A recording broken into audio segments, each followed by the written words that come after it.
مولانا ایک تحریری سوال ہے، کیا یہ بات تاریخی اعتبار سے درست ہے کہ غزوہ احد کے موقع پر حضرت عمر فاروق اور بعض دیگر صحابہ کرام راہ فرار اختیار کر گئے تھے؟ جب سب چلے گئے تھے تو کیوں نہیں گیا؟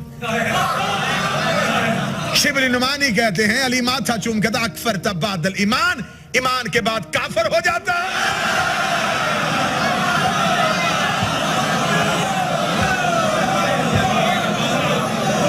اس کا مطلب جو گئے اب وہ مسلمان نہیں رہے، وہ کافر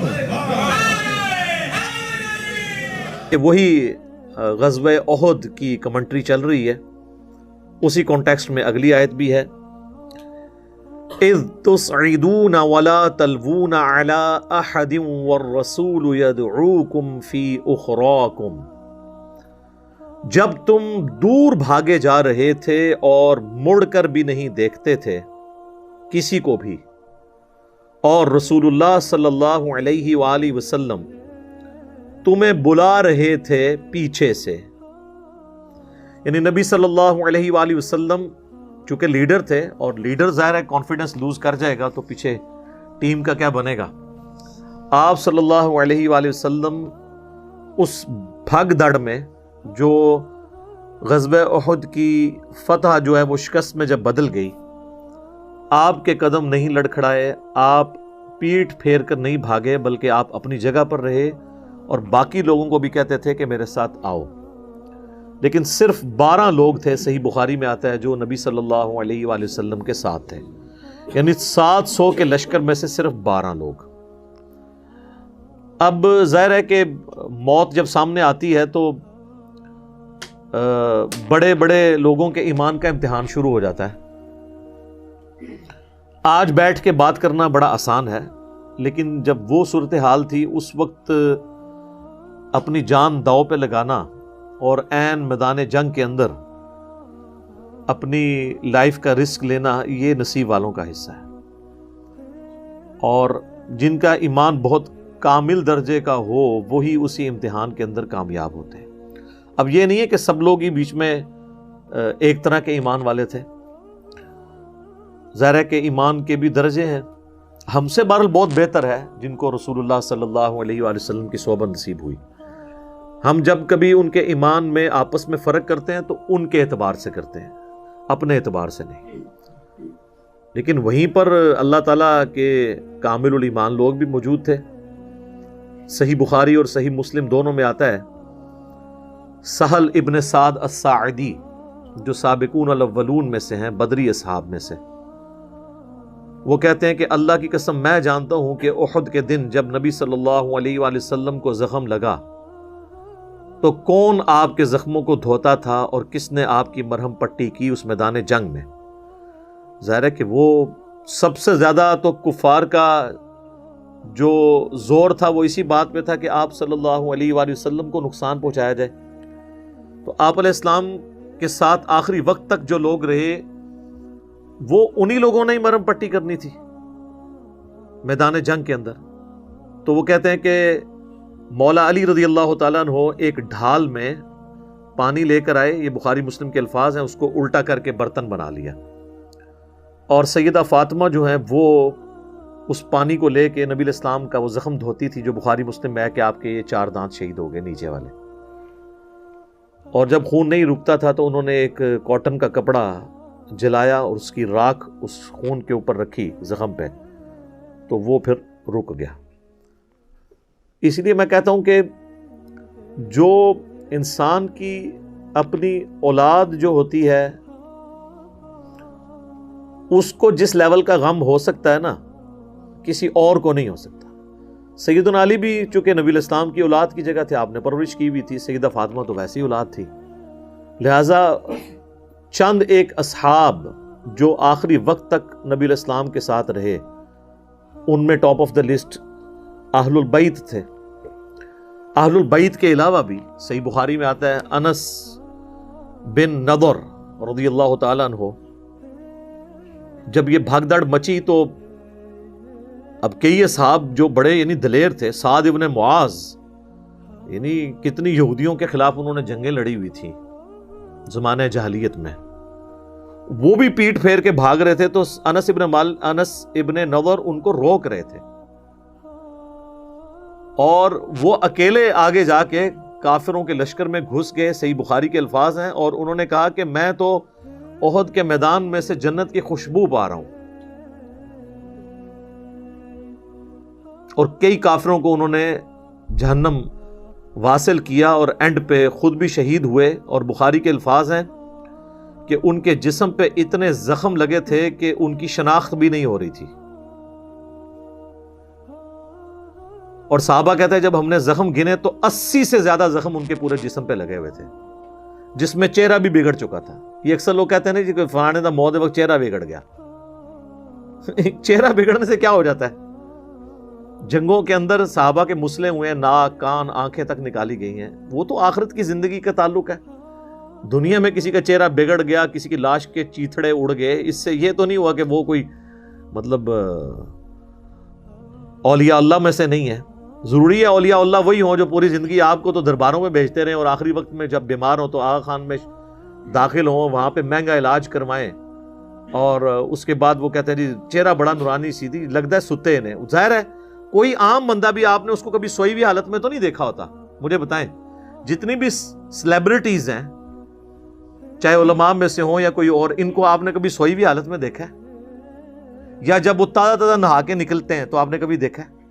وہ تو اب کسی بندے کو بھی نہلائیں اور اس کو پیارے سا اس کو کنگھی شنگی کر دیں اور اس کا چہرہ صاف کریں تو وہ لگتا ہے کہ لگتا سی انجی ستے ہیں تو انجی لگنا ہے. اس میں کیا مطلب تعلق ہے؟ عجیب لوگ. وہ اسی طرح وہ جس کو بھی آپ دیکھیں اسی طرح ہی لگتا ہے. ٹھیک ہے جی، چہرہ نورانی تھا. ظاہر ہے وہ اب نلا دھلا کے آپ نے ان کو رکھا ہے تو وہ اس طرح ہی نظر آئیں گے. ہاں 1-1.5-2 ہفتہ پیارے ہیں جو باہر تھے، پھر پتہ لگ جائے گا کنہ کو نورانی ہے. تو بس یہ صرف باتیں بنی. تو انس بن نضر رضی اللہ تعالیٰ عنہ کی لاش کو ان کی بہن نے پہچانا، ان کے جسم میں ایک تل تھا اس کے ذریعے.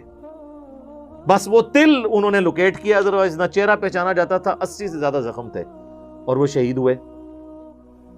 اسی طریقے سے صحیح بخاری میں آتا ہے کہ حضرت سعد ابن ابی وقاص، جنہیں سعد ابن مالک کہا جاتا ہے، ان کو حضور علیہ السلام دعائیں دے رہے تھے کہ سعد تجھ پہ میرے ماں باپ قربان، تو تیر چلا. اور مولا علی کہتے ہیں میں نے اپنی زندگی میں سعد ابن مالک، جنہیں سعد ابن ابی وقاص بھی کہتے ہیں، ان کے سوا کسی اور شخص کے لیے نہیں حضور سے سنا کہ میرے ماں باپ تجھ پہ قربان. اسی طریقے سے صحیح بخاری میں آتا ہے سیدنا طلحہ جو تھے وہ اپنے ہاتھوں کے اوپر تیروں کو روک رہے تھے، ان کا ایک ہاتھ شل ہو گیا تھا. حضرت ابو طلحہ جو انس ابن مالک کے والد تھے، والد نہیں کہنا چاہیے باپ تھے، کیونکہ انس ابن مالک کی ماں نے انس ابن مالک کے باپ کے مرنے کے بعد ان سے شادی کر لی تھی، ام سلیم نے. ام سلیم وہی صحابی ہیں جو بخاری مسلم میں آتا ہے حضور کا پسینہ جمع کرتی تھی خوشبو کے طور پہ. تو ان کے جو خامن تھے ابو طلحہ، وہ بھی حضور کے ساتھ آخری وقت تک ڈٹے رہے اور تیر چلاتے رہے، اور نبی علیہ السلام کی انہوں نے حفاظت کی. اللہ تعالیٰ نے ایک ذریعہ بنایا ظاہر ہے. تو یہ لوگ بھی موجود تھے کہ جو آخری وقت تک ڈٹے رہے. لیکن اسی میں ظاہر ہے مس ہینڈلنگ بھی ہوئی. صحیح بخاری میں ہی آتا ہے کہ اہل مصر میں سے ایک شخص مدینہ شریف آتا ہے حج کے موقع پر، مکہ یا مدینے میں، اور وہ کہتا ہے کہ جی تم میں جو کوئی بڑا شیخ ہے میری ملاقات ان سے کرواؤ اصحاب میں سے. تو لوگ ایک شخصیت کی طرف اشارہ کرتے ہیں، عبداللہ بن عمر کی طرف. تو وہ عبداللہ بن عمر سے کہتا ہے کہ حضرت مجھے یہ بتائیے، یہ صحیح بخاری میں 2-3 جگہ پہ یہ حدیث موجود ہے. سورہ آل عمران کی تفسیر میں بھی لے کے آئے ہیں امام بخاری، غزوہ احد والے چیپٹر میں بھی لے کے آئے ہیں، حضرت عثمان غنی کے فضائل والے چیپٹر میں بھی لے کے آئے ہیں. اس پہ میرا الگ سے ایک کلپ بھی ہے سیدنا عثمان سے متعلق 3 جھوٹ. تو صحیح بخاری کے الفاظ ہیں کہ عبداللہ بن عمر سے وہ شخص کہتا ہے کہ حضرت یہ بتائیں کہ کیا غزوہ احد کے دن حضرت عثمان جو ہے وہ میدان جنگ چھوڑ کر بھاگ گئے تھے؟ عبداللہ بن عمر نے فرمایا ہاں ایسا ہی تھا. اس نے کہا کہ حضرت عثمان غزوہ بدر میں بھی موجود نہیں تھے؟ تو عبداللہ بن عمر نے فرمایا ہاں ایسا ہی تھا. اور پھر پوچھا کہ جن اصحاب نے درخت کے نیچے رسول اللہ کی بیعت کی جس میں سورہ فتح نازل ہوئی، اصحاب شجرہ جن کے بارے میں صحیح مسلم میں حدیث ہے کہ مجھے اللہ سے امید ہے جنہوں نے درخت کے نیچے میری بیعت کی جہنم کی آگ انہیں نہیں چھوئے گی، تو حضرت عثمان جو ہیں وہ اصحاب شجرہ میں بھی شامل نہیں تھے، وہاں پر بھی موجود نہیں تھے. تو نبی صلی اللہ علیہ وآلہ وسلم کی بیعت سے وہ محروم رہے. تو عبداللہ بن عمر نے فرمایا ہاں حضرت عثمان وہاں پہ بھی موجود نہیں تھے. بس یہ 3 باتیں اس نے سنی تو اس نے نعرہ لگایا اللہ اکبر. چونکہ وہ اہل مصر میں سے تھا اور اہل مصر حضرت عثمان کی پالیسیز کی وجہ سے نالاں تو تھے ہی، اب ان کو علمی دلیل بھی مل گئی ناراض ہونے کی. تو وہ جب پیٹ پھیر کے وہاں سے جانے لگا تو عبداللہ بن عمر نے اس کو کہا کہ رک جا، پہلے میرے کو پھکی تو لے جا، تو میرا بھی جواب سن لے نا. وہ عربی کے الفاظ ایسے ہی، اس کا مطلب یہ پھکی لے جا اور یہ جا کے مصر والوں کو دے دینا میری طرف سے. ان 3 باتوں کے جواب میں پھر انہوں نے کہا کہ رہا مسئلہ اس بات کا جو تم نے پوچھا کہ احد کے دن حضرت عثمان بھاگ گئے تھے میدان جنگ سے، تو قرآن حکیم میں اللہ نے ان کی یہ غلطی معاف کر دی ہے. اور پھر انہوں نے سورہ آل عمران کی آیت نمبر جو 152 میں آیا نا وَلَقَدْ عَفَا عَنْكُمْ، بے شک اللہ تمہیں معاف کر چکا. ایک یہ آگے چل کے پھر ایک اور آیت آئے گی اسی کانٹیکسٹ کے اندر، وہ آیت بھی انہوں نے تلاوت کی اور انہوں نے کہا کہ چونکہ اللہ تعالیٰ نے اب معاف کر دیا ہے لہٰذا اب تمہیں اس معاملے میں کوئی ہرزہ سرائی کرنے کی ضرورت نہیں ہے. یہ آیت بھی میں آپ کو بتا دیتا ہوں. ہاں آیت نمبر ہے 155 وَلَقَدْ عَفَا اللَّهُ عَنْهُمْ، بے شک اللہ تعالیٰ معاف کر چکا ہے انہیں. جتنے لوگ تھے، وہ صرف حضرت عثمان کو سنگل آؤٹ کرنا غلط ہے، اور لوگ بھی تھے. تو چونکہ یہ تو ہوگی معافی. پھر انہوں نے کہا تو نے بدر کے بارے میں پوچھا کہ بدر میں حضرت عثمان شامل نہیں تھے، تو اس کی وجہ یہ تھی کہ وہ نبی صلی اللہ علیہ وآلہ وسلم کی اجازت کی وجہ سے شامل نہیں ہوئے تھے، کیونکہ نبی صلی اللہ علیہ وآلہ وسلم کی جو بیٹی تھی سیدہ رقیہ سلام اللہ علیہا، وہ حضرت عثمان کے عقد میں تھیں اور وہ اس وقت سخت بیمار تھیں. تو نبی صلی اللہ علیہ وآلہ وسلم نے حضرت عثمان کو ان کی تیمارداری کے لیے حکم دیا کہ تم میدان جنگ میں نہ ہو، تم اپنی بیوی کی دیکھ بھال کرو، تیمارداری کرو. اور پھر بخاری کے الفاظ ہیں، عبداللہ بن عمر کہتے ہیں کہ نبی صلی اللہ علیہ وآلہ وسلم نے حضرت عثمان کو باوجود اس کے کہ وہ غزوہ بدر میں شامل نہیں تھے بدری اصحاب میں شمار کیا، حتیٰ کہ جب مال غنیمت بانٹنے کی باری آئی تو حضرت عثمان کو بھی مال غنیمت میں سے حصہ دیا، حالانکہ وہ جنگ میں نہیں تھے، تاکہ یہ چیز انشور ہو جائے کہ وہ بدری اصحاب میں سے. ظاہر ہے صحابہ بدر کی تو ایک فضیلت ہے. تو حتیٰ کہ صحیح بخاری میں آتا ہے کہ حضرت جبرائیل حضور کے پاس آئے، انہوں نے کہا یا رسول اللہ آپ کے اصحاب میں جو فضیلت ہے وہ کس اعتبار سے ہے؟ تو انہوں نے کہا کہ سب سے زیادہ فضیلت ہے اصحاب بدر کی، اس کے بعد اصحاب احد کی. تو جبرائیل کہنے لگے یا رسول اللہ ہم فرشتوں میں بھی سب سے افضل فرشتے وہ ہیں جو بدر میں آپ کے ساتھ شامل ہوئے ہیں، اور اس کے بعد وہ جو احد میں شامل ہوئے ہیں. صلاۃ بر محمد وآل محمد اللہم صلی علی محمد وعلی آل محمد، یعنی حضور کی نسبت ہے الحمدللہ. تو انہوں نے کہا کہ عبداللہ بن عمر نے اس کے جواب میں کہا کہ بھئی وہ تو بدری اصحاب میں شامل ہیں. رہا تیسرا مسئلہ ہے جو تم نے کہا کہ صلح حدیبیہ کے موقع پر اصحاب شجرہ میں وہ شامل نہیں تھے، تو واللہ اس دن عثمان سے زیادہ معزز شخص ہی کوئی نہیں تھا، کیونکہ حضور علیہ السلام نے انہیں اپنا سفیر بنا کے اہل مکہ کی طرف بھیجا تھا. اور جب عثمان رضی اللہ تعالیٰ عنہ کی قتل کی افواہ مشہور ہو گئی تو حضور نے جو موت پہ بیعت لی تھی عثمان کے لیے تو لی تھی، وہ سب سے زیادہ معزز تھا اس دن، اور حضرت عثمان وہاں پہ موجود نہیں تھے. تو حضور نے اپنا دایاں ہاتھ بلند کر کے کہا کہ یہ عثمان کا ہاتھ ہے، اور اپنے بائیں ہاتھ پہ مارتے ہوئے کہا کہ میں اس کی بیعت بھی لیتا ہوں. اچھا آپ دیکھیں حضور نے ساتھ ساتھ وہ ایشوز سارے کل کیے ہیں جس کی وجہ سے کوئی بعد میں تان کر سکتا تھا. اصحاب بدر میں شمار کیا تو مال غنیمت میں بھی حصہ دیا تاکہ وہم نکل جائے.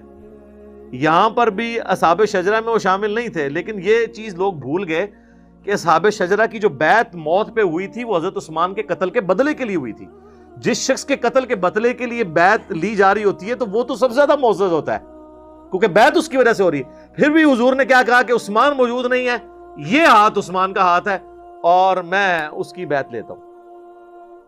تو حضور نے اپنے ہاتھ کو حضرت عثمان کا ہاتھ قرار دے کے ان کی بیعت لی.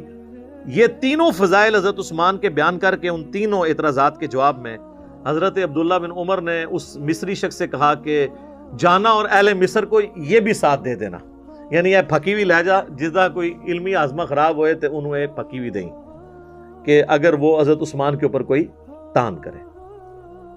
بہرحال یہ یعنی ایک بڑا مشکل وقت تھا غزوہ احد کا کہ نبی الاسلام کو زخم اتنا لگا کہ آپ کا اتنا خون بہہ گیا کہ آپ بے ہوش ہو گئے. اس کی وجہ سے یہ چیز مشہور ہوگی کہ آپ شہید ہو گئے.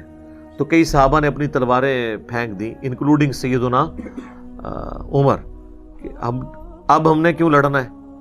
تو اللہ تعالیٰ نے اس کے اوپر گرفت فرمائی کہ نبی الاسلام کا سٹیٹس ایک انسان والا ہے. ان سے پہلے بھی جتنے پیغمبر گزرے وہ بھی انسان تھے اور انسان کو ظاہر موت آئے گی. تو اس کا یہ مطلب نہیں ہے کہ تم نے دین سے الٹے قدم پھر جانا ہے. یہ دین جو تم نے قبول کیا ہے یہ اللہ کے نبی علیہ السلام کے اوپر یا اللہ کے اوپر کوئی احسان نہیں ہے, یہ تمہارا اپنے اوپر احسان ہے. اگر ثابت قدم رہو گے تو اللہ تعالیٰ تمہیں جزا دے گا, اور اگر جو کوئی دین سے الٹے قدم پھرے گا تو اللہ کا کچھ بگاڑ نہیں سکے گا. پھر بعد میں جب تھوڑے سے مسلمان سنبھلے تو صحیح بخاری میں آتا ہے کہ 80 کے قریب اصحاب تھے جو نبی علیہ السلام کے ساتھ پہاڑی پہ چڑھ گئے, اور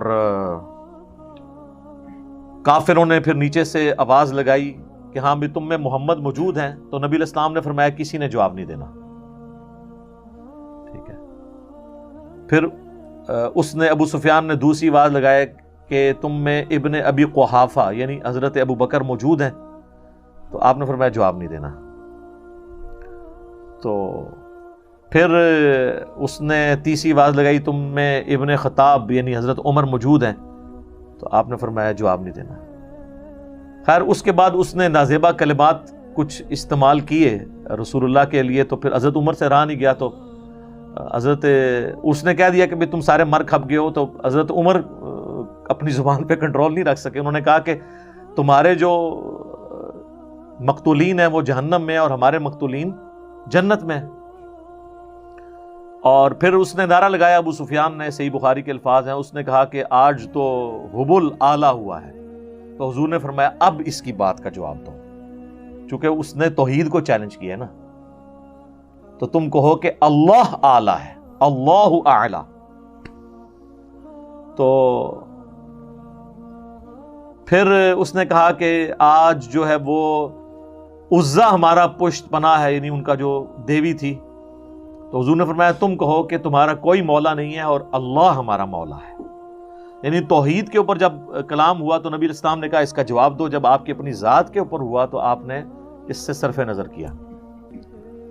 بہرحال ایک یعنی اس اعتبار سے مسلمانوں کے لیے تو ایک تکلیف دہ چیز تھی حضور علیہ السلام کا زخم, اور پھر آپ کا شہادت کی افواہ مشہور ہو جانا جو ہم پچھلی دفعہ سن چکے. حتیٰ کہ پھر قرآن میں آیات نازل ہوئی کہ اگر نبی علیہ السلام فوت ہو جائیں یا جنگ میں شہید کر دیے جائیں تو تم اپنے دل سے الٹے قدم پھر جاؤ گے. تو یعنی نبی علیہ السلام نے تو دنیا سے ایک نہ ایک دن جانا ہے, لیکن اللہ کا دین توحید اور آپ کے عقائد تو قیامت تک کے لیے باقی رہنے ہیں. تو جزاکم اللہ خیر. اللہ مولانا ایک تحریری سوال ہے, کیا یہ بات تاریخی اعتبار سے درست ہے کہ غزوہ احد کے موقع پر حضرت عمر فاروق اور بعض دیگر صحابہ کرام راہ فرار اختیار کر گئے تھے؟ راہ فرار اختیار کر گیا تھے. یہ چیزیں ڈھونڈ کر لوگ بتاتے رہتے ہیں کہ حضرت عمر بھی ان میں ہوں گے تو پھر خوب موقع ملے گا برا برا کہنے کا. اب قرآن مجید نے جب بتایا کہ حالات ایسے پیدا ہو گئے, جن کو درہ پر حضور نے متعین کیا تھا انہوں نے درہ دیا چھوڑ کہ اب کیا کریں, یا مال غنیمت تو لوگ جمع کریں, ہم کیا کریں, کافر تو بھاگ گئے, چلو ہم بھی اکٹھا کریں. امیر جو تھے عبداللہ بن زبیر نے روک رہا, نہیں مانے, 10 صحابی رہ گئے, شہید ہو گئے. اب حالات ایسے ہو گئے کہ دشمن نے پیچھے سے آ کر اچانک حملہ کیا. یہ بے فکر مال سمیٹ رہے تھے کہ کافر تو چلے گا. جب اچانک تلواریں پڑی, ہوش دو یہ باتیں کرتے ہیں, وہ جو تھوڑے سے رہ گئے تھے نا, ان میں سے ایک نے بھی نہیں رہنا تھا. یہ جو کہتے ہیں بھاگ گئے تھے, اعتراض کر رہے ہیں, اگر یہ وہاں ہوتے نا تو پاکستان آ کر ہی ٹھہرتے.